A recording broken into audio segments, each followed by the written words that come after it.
അങ്ങനെ ഇന്ന് ഉണ്ടാക്കുന്നത് അടിപൊളി പച്ച പൈനാപ്പിൾ കൊണ്ട് അച്ചാറാണ് ഞാനിവിടെ തയ്യാറാക്കുന്നത്. നിങ്ങൾക്കെല്ലാവർക്കും പെട്ടെന്ന് തന്നെ തയ്യാറാക്കാൻ പറ്റിയ ഒരു അച്ചാറാണിത്. ഏവർക്കും ഉണ്ടാക്കാം. അടി കട്ടിയുള്ള നല്ല പാത്രം തന്നെ എടുത്ത് അതിൽ നല്ലെണ്ണ ഒഴിച്ച് 150 ഗ്രാം നല്ലെണ്ണയാണ് ഞാൻ ഒഴിച്ചത്. 2 പൈനാപ്പിളാണ് ഇവിടെ റെഡിയാക്കി വെച്ചിട്ടുള്ളത്. ഒരു പാക്കറ്റ് 500 ഗ്രാം പാക്കറ്റ് ഈത്തപ്പഴവും. ഇതൊക്കെ നന്നായി നമുക്ക് ഈ എണ്ണയിലിട്ട് കുറച്ച് കടുകും കുറച്ച് ഉലുവ എണ്ണയിലിട്ട് അത് പൊട്ടിയതിന് ശേഷം നമുക്ക് ഇഞ്ചിയും വെളുത്തുള്ളിയും പച്ചമുളകും കറിവേപ്പിലയൊക്കെ ഇട്ട് നന്നായി ഒന്ന് വഴറ്റിയെടുക്കുക. ആ പച്ച ചുവ മാറുന്നത് വരെ ഒന്ന് വഴറ്റിയെടുത്ത് നമ്മുടെ പൈനാപ്പിളും ഈത്തപ്പഴവും കൂടി ഇട്ട് കൊടുത്ത് നന്നായി ഈ എണ്ണയിൽ നിന്ന് നന്നായി വേവണം.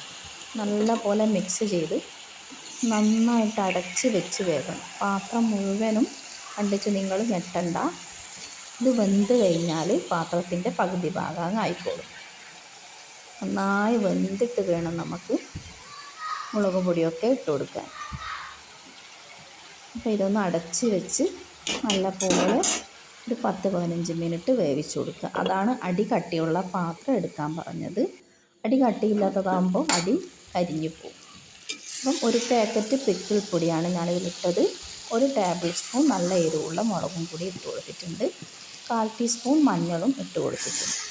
ഇത് നന്നായി ചെറിയ തീയിൽ വെച്ചിട്ട് നന്നായി മിക്സ് ചെയ്ത് കൊടുക്കുക. നല്ല പോലെ മിക്സ് ചെയ്ത് കൊടുക്കണം. എല്ലാ ഭാഗത്തും ഈ മുളകും മഞ്ഞളും ഈ പിക്കിൾ പൊടിയൊക്കെ നന്നായി എല്ലാ ഭാഗത്തും മിക്സ് ചെയ്ത് നന്നായിട്ട് തന്നെ കൊടുക്കുക. നമുക്ക് ഉപ്പൊക്കെ ഈ സമയത്ത് തന്നെ ഉപ്പിട്ട് കൊടുക്കുക. ഉപ്പ് പാകത്തിന് ഉണ്ടോയെന്നൊക്കെ ഒന്ന് ചെക്ക് ചെയ്ത് നോക്കണം. നന്നായി എല്ലായിടത്തും ഒരേപോലെ മിക്സ് ചെയ്ത് കൊടുത്ത് ചെറിയ സിമ്മിലിട്ട് കൊടുക്കണം. ഓക്കെ, നന്നായി മിക്സ് ചെയ്ത് കൊടുക്കുക. നിങ്ങൾക്ക് ഒരു ചക്കയെ ആവശ്യമുള്ളെങ്കിൽ ഒരു ചക്ക കൊണ്ട് ഇതിൽ പകുതി, ഞാൻ 100 ഗ്രാം പിക്കിൾ പൊടിയാണ് ഇട്ട് കൊടുത്തത്. അത് നിങ്ങൾക്ക് പകുതി ഇട്ട് കൊടുത്താൽ മതി. 1 ലിറ്റർ വിനാഗിരിയാണ് ഞാൻ മേടിച്ചത്. അത് 1/4 ഭാഗം ഞാൻ ഒഴിച്ചു കൊടുക്കുന്നുണ്ട്. ആ 1/4 ഭാഗം ഞാൻ ഒരു കൈ കൊണ്ട് തന്നെ എടുക്കുന്നത് കൊണ്ടാണ് നിങ്ങൾക്ക് ക്ലിയറായിട്ട് കാണാത്തത്. ഞാൻ ഒറ്റയ്ക്ക് തന്നെ എടുക്കുന്നതാണ്. അതുകൊണ്ട് നിങ്ങൾ ക്ഷമിക്കുക എൻ്റെ വീഡിയോ കണ്ടിട്ട്. ആരും ഒന്നും പറയല്ലേ. അപ്പോൾ ഇതുപോലെ നന്നായി ഇളക്കി യോജിപ്പിച്ച് കൊടുക്കുക. വിനാഗിരി ഒഴിച്ചതിന് ശേഷം വീണ്ടും ഉപ്പുണ്ടോ എന്നൊക്കെ ചെക്ക് ചെയ്ത് കൊടുക്കണേ.